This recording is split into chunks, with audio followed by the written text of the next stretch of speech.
Halo, Assalamualaikum teman-teman dari Car Vlog. Gimana nih kabarnya? Gue doain pasti pada sehat ya, keluarga. Sekarang, kayak teman-teman bisa lihat, di samping gue ada sebuah Toyota Land Cruiser seri 80.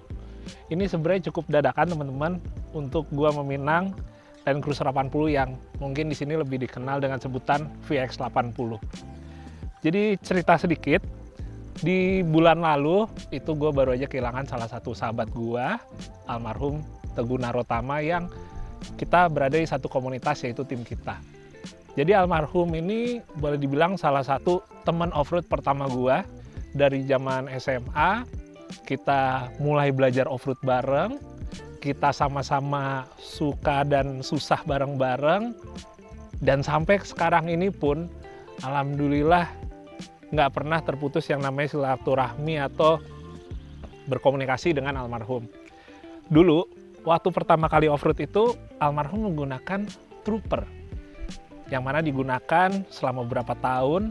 Jadi boleh dibilang Trooper itu adalah yang menjadi kendaraan untuk almarhum belajar.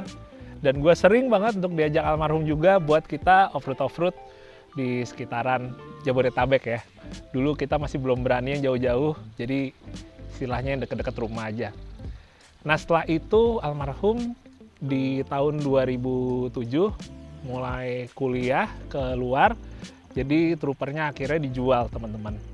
Dan kalau teman-teman ngikutin kemarin di Instagram, jadi gue emang mencari Trooper yang dulunya almarhum gunakan semasa sekolah dan awal-awal kuliah. Entah kenapa kayak gue pengen nyari itu sebenarnya lebih ke arah gue pengen ngeliat dulu kondisinya. Setidaknya gue tahu kondisinya itu adalah kondisi yang masih digunakan dengan sebaik-baiknya sama ownernya yang sekarang. Cuma sayangnya masih belum ketahuan ownernya itu siapa sekarang. Tapi gue sangat terima kasih banget, soalnya teman-teman banyak yang mencoba membantu juga nih untuk nyari Trooper tersebut. Ya, sampai sekarang pun akhirnya juga masih mencari. Tapi di satu sisi lain, gue sebenarnya punya janji ke almarhum Teguh, yaitu membuat sebuah konten atau project tentang Land Cruiser 80. Karena di beberapa tahun terakhir ini, almarhum itu menggunakannya adalah Land Cruiser 80 dan warnanya hitam, kurang lebih persis seperti ini, yang varian VXR, bahkan benar-benar masih standar semua, jadi bentukannya benar-benar mirip kayak yang ada di sebelah gua ini.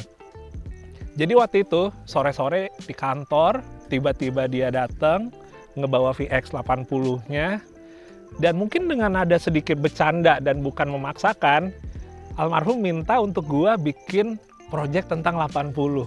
Karena emang dia sekarang pakai 80. Waktu itu emang pas lagi sibuk banget, jadi gue bilang, oke, gue janji pasti akan bikinin project build Land Cruiser 80. Emang nggak tahu kapan, tapi tenang aja gue pasti akan bikinin.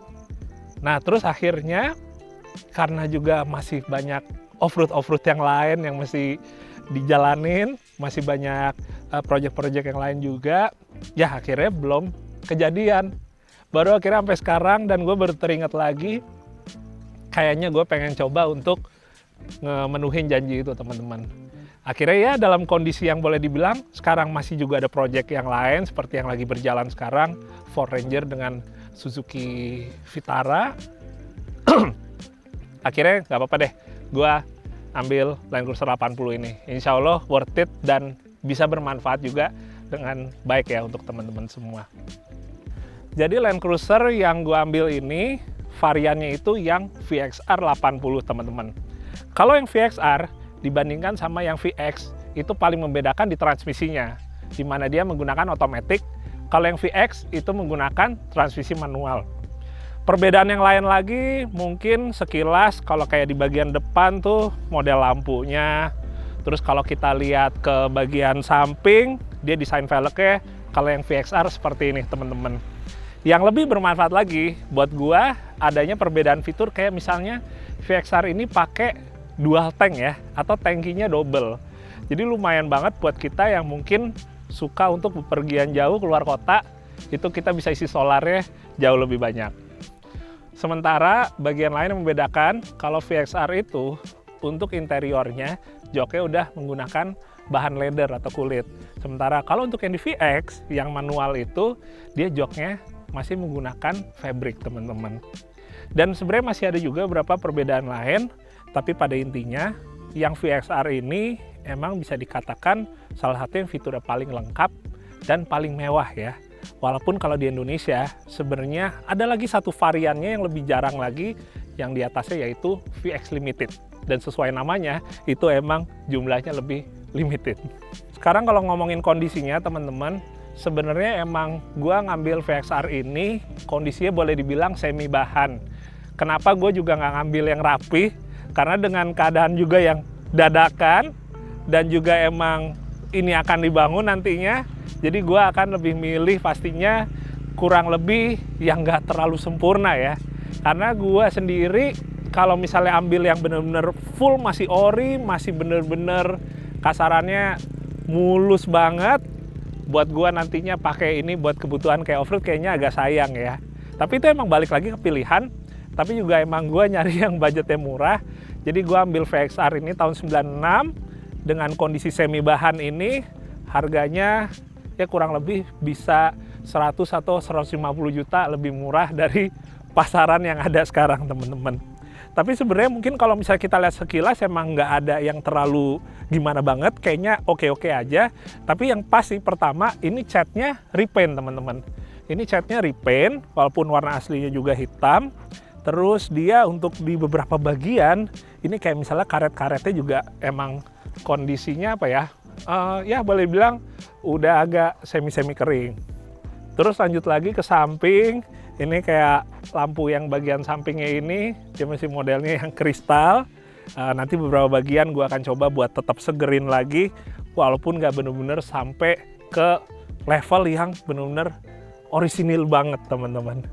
Terus lanjut lagi, ini buat bagian moldingnya, juga di beberapa bagian dia udah ada yang keangkat, udah ada bagian-bagiannya yang kurang lebih kayak lapisan-lapisannya dia ini ya, rontok ya, keangkat teman-teman. Sementara kalau misalnya kita ngelihat bagian kaki-kakinya, ini alhamdulillah sih relatif masih aman. Gue udah sempat ngolong, walaupun bukan untuk kebutuhan The Car Vlog, tapi kaki-kakinya semuanya insya Allah sih masih oke lah untuk gue ambil. Jadi waktu itu akhirnya oke deh, boleh deh gue ambil. Dan ini paling sih kaki-kaki PR-nya lebih ke apa ya, lebih ke nanti upgrade aja sih ya. Jadi gue nggak akan ganti lagi kayak shock breakernya dia yang emang sekarang udah agak lemah bagian belakang, karena nanti aja tunggu di tahap modifikasi. Jadi sekalian di lift kit aja ya buat per suspensi dan lain-lainnya. Berikutnya teman-teman, kalau untuk mesin ini juga salah satu prioritas utama yang gue cek ya. Selain dari kayak misalnya yang berhubungan sama karat, yang gue cek duluan juga adalah mesin. Karena kalau misalnya kita pakai mesin diesel gini dan kondisinya udah benar-benar parah, mesti sampai turun mesin, ada yang rusak, biasanya perbaikannya lebih mahal daripada mesin bensin. Jadi gue utamanya adalah untuk gearbox dan juga untuk transmisi otomatisnya. Biasanya transmisi otomatisnya juga kalau yang kondisinya udah bagus banget kan, kayak perpindahan giginya tuh kasar ya, ada jeduknya yang bener-bener kayak parah banget gitu. Jadi itu dulu yang dicek, karena kalau menurut gua sisa-sisanya yang lain kayak misalnya electrical, ada bagian tombol yang nggak nyala, ada lampu yang nggak nyala, atau mungkin bagian-bagian lain yang berbau kayak apa namanya interior gitu, gua lebih nggak apa-apa itu di nomor sekian. Yang penting jantungnya sehat dulu teman-teman. Dan sambil sharing juga teman-teman, mesin 1 HDT ini emang jadi salah satu mesin favorit juga buat para pencinta Land Cruiser. Nggak sedikit juga yang pakai mesin ini untuk dipindahin ke Land Cruiser seri-seri yang lebih tua teman-teman. Dia mesinnya badak, tapi satu sisi tetap tenaganya juga oke. Walaupun kita nggak bisa terlalu bandingin banget sama mesin-mesin diesel Toyota modern yang udah common rail, karena emang udah istilahnya beda kelasnya ya teman-teman. Tapi untuk diesel yang ukuran konvensional, mesin ini menurut gua benar-benar bisa diandelin dan ya boleh dikatakan nggak bikin hati deg-deg ser ya dalam merawatnya teman-teman. Nah sekarang kita akan ngelihat buat bagian interior ya teman-teman. Gue mulai dulu dari bagian belakang ya. Jadi kalau teman-teman lihat, buat di jok baris ketiganya ini nggak ada teman-teman. Karena emang pas dulunya mobil ini digunakan untuk audio di bagian belakangnya. Jadi tadinya ada box audio sehingga jok yang baris ketiganya udah dilepas. Tapi kalau gue sendiri pribadi, untungnya sih masih ada si karpet dasar bawaannya ya teman-teman ya. Ini ada tambahan yang kulit sintetisnya, sintetis. Nah, jadi kulit sintetisnya nanti akan kita cabut semua. Sementara yang bagian depan sintetisnya masih ada teman-teman. Ini gue belum tahu akan gue cariin lagi jok yang baris ketiga apa enggak, karena bisa jadi juga akan gue kasihin tempat buat space barang ya. Nanti sambil menunggu juga masukan dari teman-teman kayak gimana. Langsung aja, bismillah, kita ngeliat ke bagian depannya. Oke, assalamualaikum. Nah, ini dia teman-teman. Oke, yang pertama-tama langsung kelihatan yaitu setirnya. Setirnya udah bukan setir orisinilnya, tapi gue pengen tanya nih ke teman-teman. Silakan isi di kolom komentar. Ada yang tahu nggak ini setir Toyota apa? Yang pasti ini salah satu setir yang cukup legend ya untuk modelnya sebuah Toyota teman-teman. Nah, selain itu, karena tadi gue bilang mobil ini digunakan untuk audio, full audio tadinya, jadi di bagian pilar A ini ada bolong-bolong kayak gini teman-teman. Bekas tempat naro mungkin panel kali ya untuk Twitter, jadinya gini, banyak bolong-bolongnya. Ini juga mesti nanti gue cariin lagi grip tangannya, yang sebelah kiri juga sama pastinya ya, banyak bolong-bolongnya juga. Sementara kalau buat dashboardnya alhamdulillah oke semua. Ini semua klasternya juga nyala sesuai. Gearboxnya alhamdulillah aman, transfer case aman. Audionya sekarang mati nih teman-teman. Gak apa-apa, nanti tinggal dihidupin aja. Terus buat AC-nya alhamdulillah aman, si AC kulkas. Buat si door trimnya, nah ini dia teman-teman. Kayak gue bilang tadi, karena udah dipakai buat audio, jadi speaker aslinya yang tadinya ada di dashboard, dia sekarang ada di sini. Cuma ya gini kondisi ya teman-teman. Tuh, ini mungkin nggak tahu apa gue standarin atau tetap gue pasangin speaker juga di sini, tapi dirapiin yang bagus dan nggak norak apa gimana. Gue juga butuh masukan dari teman-teman. Terus buat karpetnya teman-teman, ini tadi kayak gue bilang juga, ini ada bagian yang sintetisnya. Ini tinggal pada dibukain aja nanti. Terus ya perkabelannya pastinya dibenahin semua ya, dirapihin semua teman-teman. Terus berikutnya buat joknya, ini joknya udah retrim teman-teman.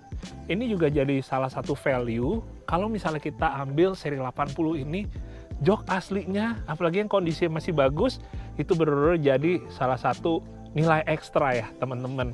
Tapi di mobil ini udah di retrim, tapi yang lebih menyedihkannya lagi, ini justru pas di bagian yang si headrestnya, dia retrimannya belang teman-teman. Kenapa? Karena si pemilik yang sebelumnya itu kan dia ngeretrim warna ini, tapi si headrestnya itu ada TV-nya tadi di sini. Terus akhirnya sama pemilik yang persis sebelum gua, itu si headrestnya diganti tanpa TV, tapi emang retrimnya ini belang teman-teman. Makanya ini yang mungkin akan gue coba untuk retrim ulang lagi supaya minimal sama dan rapih ya. Jadi ya lebih enak aja dan bersih gitu dilihatnya. Kurang lebih gitu sih. Dan kalau ngomongin untuk retrim atau bukan, itu kan kayak gue bilang sangat berpengaruh banget ke harga dari sebuah Land Cruiser ini. Mungkin nggak cuma mobil ini aja sih teman-teman. Banyak juga mobil yang kalau joknya masih ori, itu sangat berpengaruh ke nilai jualnya ya, atau nilai belinya gitu. Tapi balik lagi ke teman-teman, ke peruntukannya. Kalau kalian emang mungkin butuh jok ori karena emang mau mempertahankan keasliannya, ya pasti cari yang ori. Tapi kalau yang sekedar yang penting rapi, nggak sobek-sobek, tetap bersih, ya yang retrim sih menurut gua sah-sah aja ya buat dilihat. Jadi kembali lagi aja ke teman-teman, itu cuma masalah pilihannya aja. Nah, oke teman-teman, paling sekian dulu buat video singkatnya. Tapi sebelum gue nutup video ini, gue pengen minta masukan dari teman-teman. Kira-kira VXR 80 ini akan dibangun dengan konsep seperti apa? Sebenarnya kalau gue pribadi teman-teman, udah ada konsep yang mungkin nantinya akan gua aplikasi di mobil ini. Tapi gue juga sambil pengen denger juga masukan dari teman-teman. Siapa tahu ada yang menarik yang akhirnya bisa gue masukin ke konsep yang sekarang ini udah gue rancang, teman-teman. Jadi gue mohon bantuannya. Kalian bisa isi di kolom komentar. Kira-kira bakal dibangun seperti apa? Kalau teman-teman udah punya spesifikasinya, misalnya oke, bannya pakai ini aja, velgnya pakai ini, kaki-kaki di-upgrade pakai apa, kalian silahkan tulis aja di kolom komentar. Yang pasti teman-teman, ini project build-nya akan kita mulai dari tahap untuk nyehatin dulu, habis itu nanti baru berlanjut ke yang modifikasinya. Karena itu dia yang biasa gue sharing ke teman-teman. Buat teman-teman yang mau modifikasi mobil apapun juga, tahap paling awal yang paling penting adalah nyehatin mobilnya dulu. Bikin mobil itu kembali keadaannya itu normal, kembali keadaannya itu istilahnya bisa diandalkan untuk dipakai harian, habis itu baru berlanjut ke modifikasinya. Oke, sehat-sehat buat kalian semua dan terima kasih udah nonton video ini, dan gue mohon doanya juga untuk almarhum sahabat gue. Semoga saja ya teman-teman semua diberikan kesehatan dan umurnya panjang. Oke, sampai ketemu lagi ya. Assalamualaikum.